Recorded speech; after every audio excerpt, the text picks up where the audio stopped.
the monthly newsletter through their email. They can attend the monthly class meeting.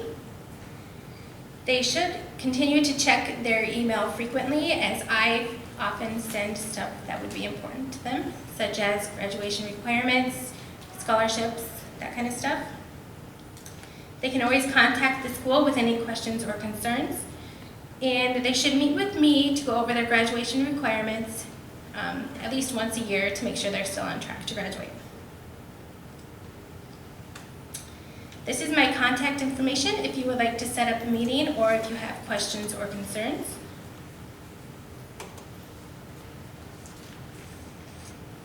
Next up, we'll take a short little break so Abby can get set up, and then she will be presenting for you.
I think what I'll do is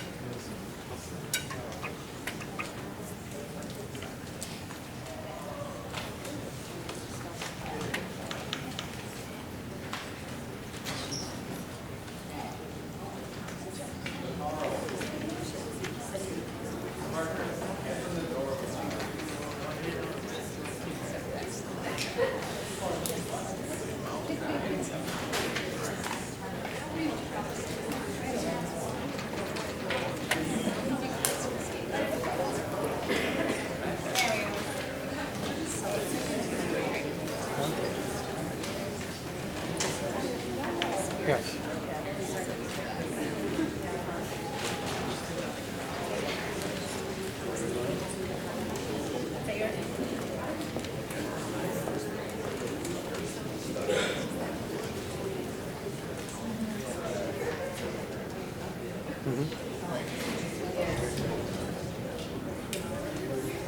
Oh, sure.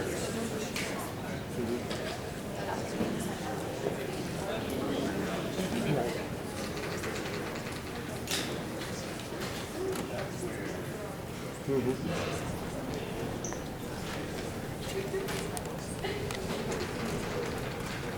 right, I'll go ahead and get started. So a lot of what I have, so I'm Abby Hutenberg. I work for Anoka Ramsey Community College. I'm our Director of K-12 Partnerships. So I work with our PSEO students that are on campus, but I also do our college and the schools relationships, or our concurrent enrollment that's out of the high schools. So a lot of our information is very similar, so I will gloss past anything that looks the same. Just reiterating this, we follow the exact same standards that the Minnesota State system does. So it's, as a junior, top third of your class, we're at the 70th percent on some testing. Seniors, top half, 50th percent on testing. This goes into a little bit more. I mean, commonly, I think the tests that you guys would take would be the PSAT and the ACT. If anyone has come from a homeschool environment very recently, they may have done the California Achievement or the Iowa Basic, and we just require that students have done the tests within the last 2 years, so it's a valid measure of their abilities. These are exactly the same, so I'm going to skip past those. All right, these get a little different. They're similar but different. Just letting you know that, when students decide to make the change to go to PSEO, the counselor involvement at the high school and the teacher's involvement in the classroom is going to be very different. So here, where your counselors or your teachers may hunt you down, find you if you haven't submitted things, find you if something's going off, your high school, your college instructors will kind of keep a pretty hands-off approach. They are happy to help you if you need any help, but they need you to take that first step because they just simply don't get to know you as well. They may only meet with you 16 to like 32 times during the semester, and so it could be in groups as big as this, it could be about half this size, but they just don't get to know you quite as well. And they certainly won't know like what your grades were the previous semester and what kind of your average grade is and how you normally perform. So they don't really have anything to go off of. So what they see from you is kind of all that they have to go off of. So just knowing that no one's going to pick up on that, so the students have to be able to pick up on it themselves to know if things just aren't going the way that they typically will go. She mentioned this already. So FERPA, basically we can't release anything about a student to anyone but the student unless they give us signed consent. And to be honest, even if they do a signed consent form with us, like she said, we're happy to talk to you, but to be honest, I don't know a lot of information about what's happening in the classroom. That's really between the student and the instructor. I'll see final grades. At that point, we really can't do anything about it. So it's really critical that you can have the conversation with your student to say, you know, this is going to be pretty much all on you. And if you start to struggle, that is totally fine and that is normal. But come tell someone right away when things start to not feel so good. When, you know, you all kind of know yourselves. You kind of know when things just aren't clicking. You know when you receive a grade that you're not expecting or that you're not used to. That's the perfect opportunity to come in and see someone.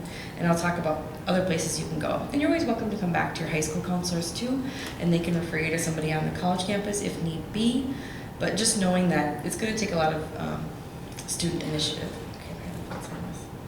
Okay, they kind of talked about this too, but every class is very different. And so it's going to be critical for students to do the first week of classes or the first day of classes to read through that syllabus.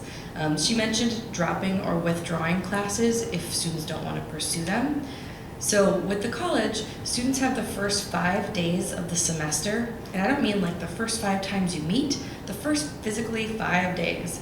So if your class, you know, we start on Monday, 5th day comes up on Friday. If your class meets on Thursday, you have to make the decision on whether you want to stay in that class by Friday. So you have the first 5 days to adjust your schedule. Otherwise, you're set in those classes. You have the ability to withdraw from a class, which essentially just means you don't get graded for it, but it will still remain on your transcript. And too many withdrawals can be a negative thing. 1 or 2 here or there is totally fine. But the withdrawal, I'm guessing that when it comes back to the high school, it's not reflected on the student's transcript here. But just know that it will be reflected at the college level. And so this is exactly the same, so I'm just scoot past that. Actually, I'm not. So one thing that's a little bit different, I like to say that high school is really the flip of college, or college is the flip of high school, as far as your time commitment and how you're learning. So like she shows up here, you know, this is honestly on the low end of things. If you have a calculus course, you're going to be spending way more than the time that it shows up here to be studying for that class and working on it. Because with the college side of things, you're going to be coming to class for an individual class, probably only 3 to 4 hours a week for that class. The bulk of your learning is happening outside of the classroom.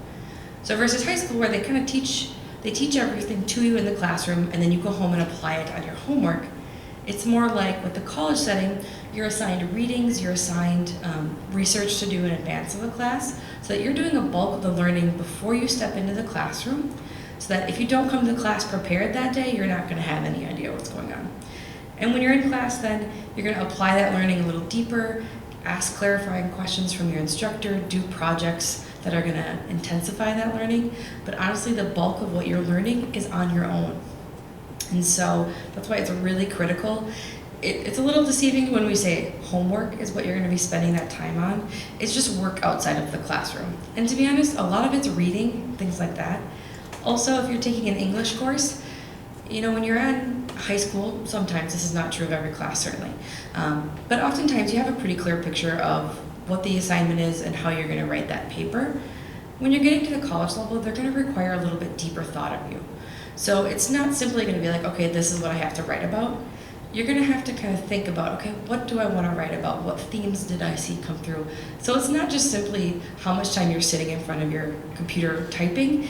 There's a lot of thought that goes into it before you do assignments, drafting of things. So that's why it's really critical that students give themselves that time.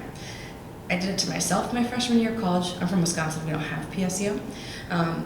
And so my freshman year of college, I had 0 study skills. I studied 5 hours a week for all of my classes. So I ran into a situation where like it was always the night before. I was like, oh shoot, I was supposed to read something for that class. And then I would get to class and kind of be behind on everything. And then you're just always behind. So it's really critical if you can visualize how those extra homework hours are gonna fit. Because it's really easy to go to class in the morning, go home and be like, I'll do that tomorrow. Then that's even more time you have to catch up on tomorrow. So if I can give you one piece of advice, it really is to visualize that, to budget it out in your week, that you need study time, you need homework time. And reading a chapter once, that's not gonna quite do it. You need to read it twice to make sure you really understand the concepts and have a good understanding. Because at this point, you're leading your learning, and so it's really up to you on how much you're gonna take out of it and the grades you're gonna earn. This is kind of piggybacking off what she said. It's less about how smart are you, it's more about how much work are you willing to put into it and the skills that you have. So the 2 biggest things I see for students to be successful, big one, time management, like I just said, making sure that you give yourself enough time to be successful. And then number 2, self-advocacy. Again, you need to take that step to us. Every semester I have a student who, like 1 year I had a girl who, it was heartbreaking. Her dad would drive her to class every single day. She would not go to those classes. She'd go home, yeah, everything's fine. Not until the end of the semester, when I sent back her high school grades to her high school counselor, and her counselor then sent them on to her parents, did anyone have any idea that she wasn't going to class? Her parents had driven her there every single day, and everyone was willing to help her, but we had no idea. Obviously the instructor did.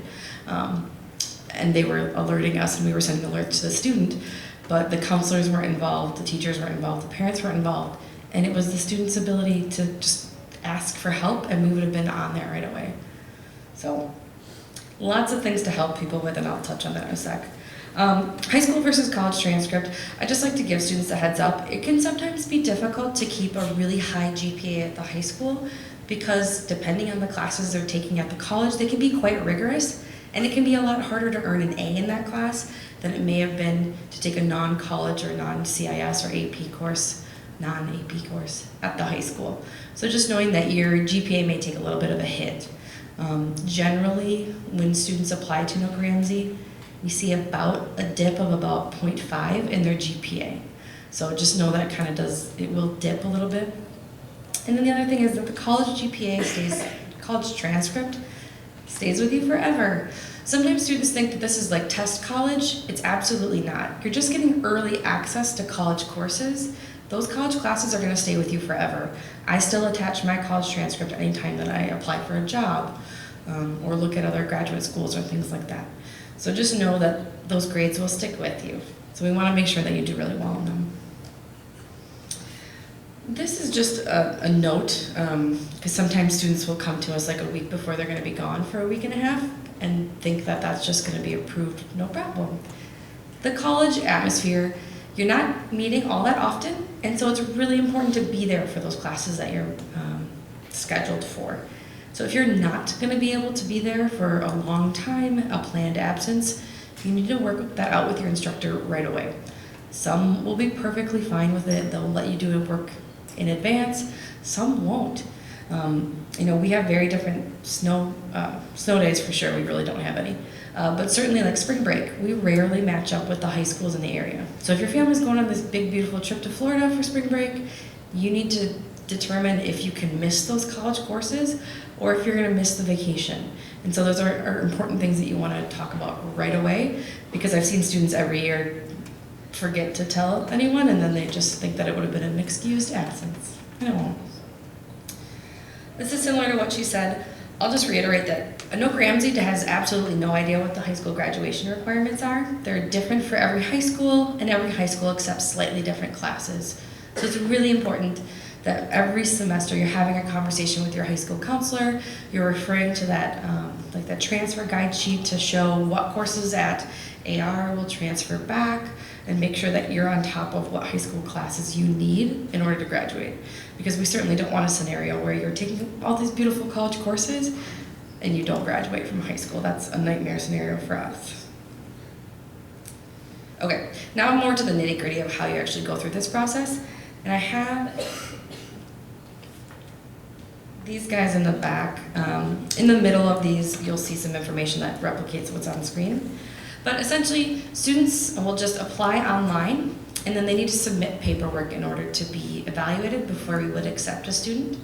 So our online application is really easy, and then you're just usually submitting two things. One is going to be that high school transcript. The other is going to be that 3-part PSEO Notice of Student Registration form, which is in the back. That will require a student signature, parent if under 18, and then the counselor's signature here. That's something you'll have to submit every semester so that we know you've checked in with your high school and that you're still on track to be eligible for PSEO. So we would like those documents by April 15th if possible. Every college is a little different. Our final deadline for everything is July 1st, but we really do recommend students do everything by April 15th. That's mostly because you want to notify your school of what your intent is by May 30th, and we don't start registering for classes until late April. So you won't really know what your intent is if you wait until July 1st to submit things. The other piece of that is registration starts in April. By July and August, our classes are picked over, and so you're not going to be guaranteed that, well, you're never guaranteed, but it's really going to be unlikely that you're going to get the college courses you need to match those graduation requirements, so earlier is better. I also do like to make a plug if students are thinking the U of M. The U of M is a really competitive program. They have an earlier application date than we do, but they don't notify students until mid to late June of whether or not they're accepted. So I do recommend students that are thinking about the U have a backup plan just in case. Because sometimes we'll get calls in July and they'll say, hey, I didn't get into the U, can I come there now? And we're already through when our application window is. So give yourself some options.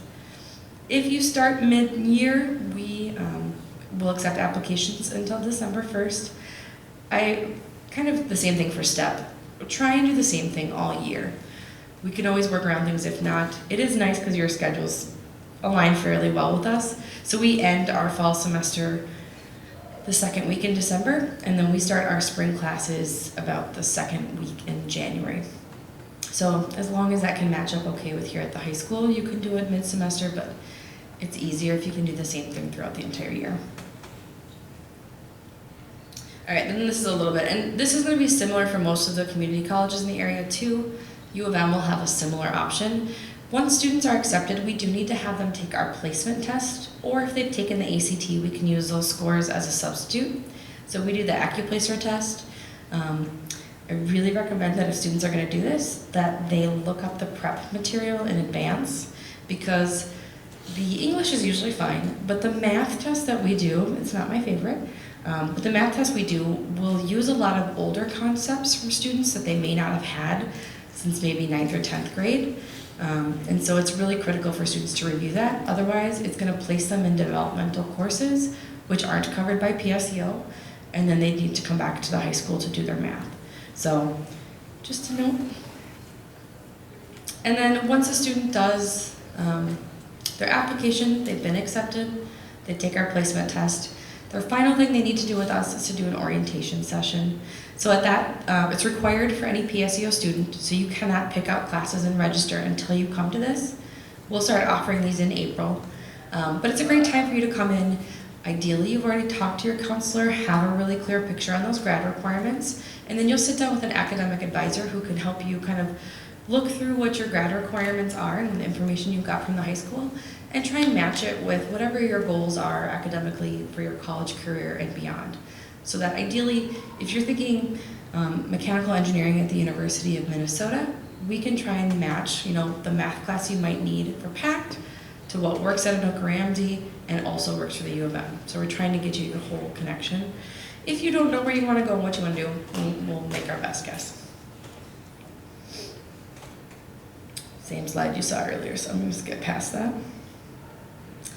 This is the big one. Again, ask for help if you need it. There are so many different resources on campus, but some I like to highlight, and this is, again, true of any community college or university that a student would attend, whether PSEO or an undergraduate student. We have access services, which is if anyone has a documented disability and is working on an IEP or a 504 plan while they're here, that could typically be transitioned, but we do need to set it up in advance. So students need to work with that office. They'll need to send in some materials so that by the first day of classes, we've already sent a note to that instructor to let them know what accommodations can be used in the classroom, and everything's all smooth. Advising is a really critical part of the college experience. The other piece outside of the classroom is tutoring.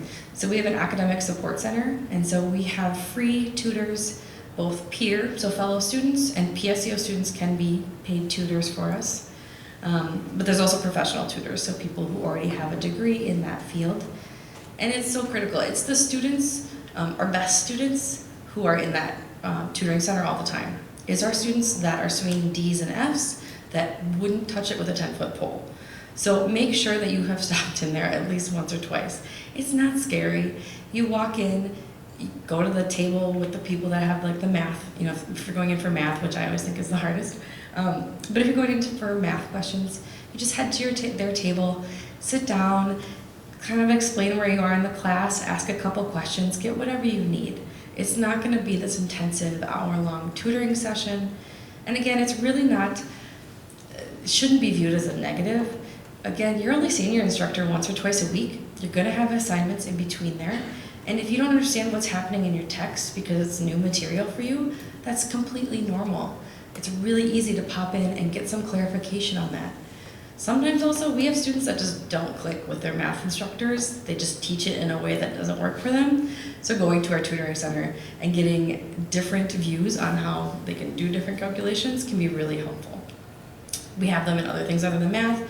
We have a writing center, so if you're writing a paper, you can come in and check in with us about best ways to write and source and all that fun stuff. Counseling and advising I already chatted about. If students don't have an idea on the direction they want to go on, they can do some of our career development courses or workshops that we offer. Pretty much anything on campus is open for our PSEO students.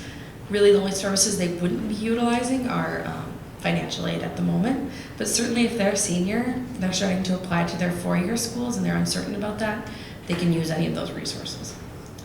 The last thing I like to touch on is just transfer information. That's usually most people's concerns with PSEO. Okay, that's great, it's a college class. Is it gonna work for me wherever I wanna go next? The easiest answer to that is it's completely up to the institution that you're going to transfer to after an OCRAMSI.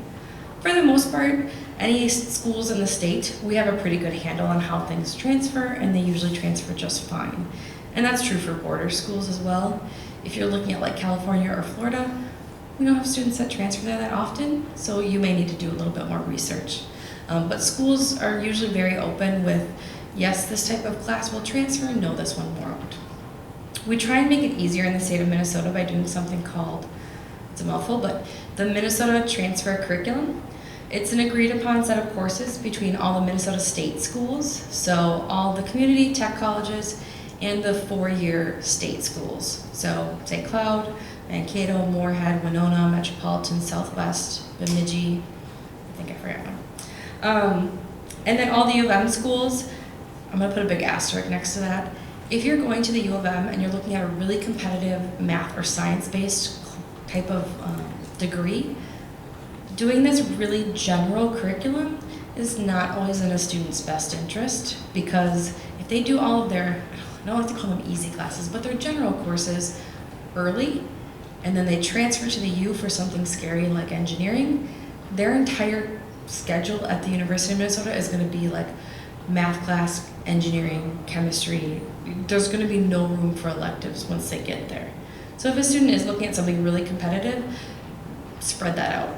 Do some of your hardcore math and science with us, but also, you know, one or two lighter courses like a history or an art course. so that when you transfer the U, you're not overwhelmed. But for a degree like psychology or history, that's certainly a scenario where you can take most of your generals in advance and then transfer there safely and finish out in 2 years. And then it also is recognized by some private colleges like Augsburg and Hamlin. I can't think of any others off the top of my head. So that's most of my general information. Yeah. If you guys do have questions, there is an email on the back of this. It's just PSEO@Anoka-Ramsey. It's myself and our applications processor who check it. And so you're welcome to send us any questions about process or about just what it's like at the college as well.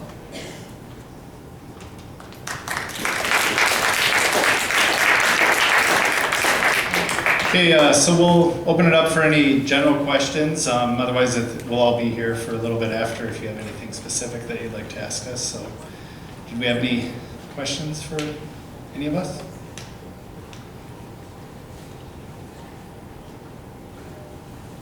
Wonderful. We must have done a great job. So, oh yes.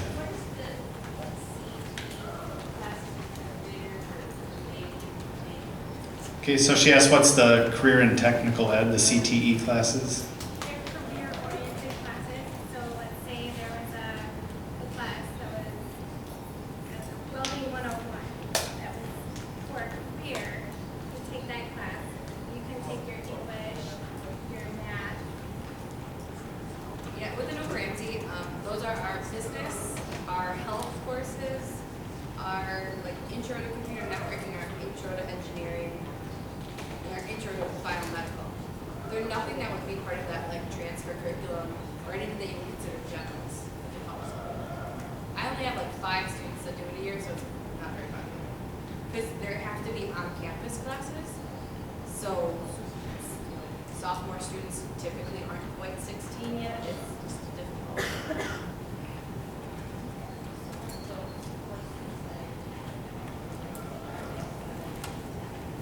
She asked if the classes that we have at Anoka-Ramsey are at Anoka Tech. Yeah, the technical options would be wider. They'd have better options, to be honest with you. The community colleges have fewer technical courses. But yes, that option would be there to take them in 10th grade. Any other questions? Okay, so again, we'll be up front, and then if you were interested in STEP, we actually have some brochures for STEP High School up front. We only had a limited number of them, so I wanted to make sure they were just for people who are seriously considering STEP High School. So those brochures are up here, up in the front. So thank you for coming.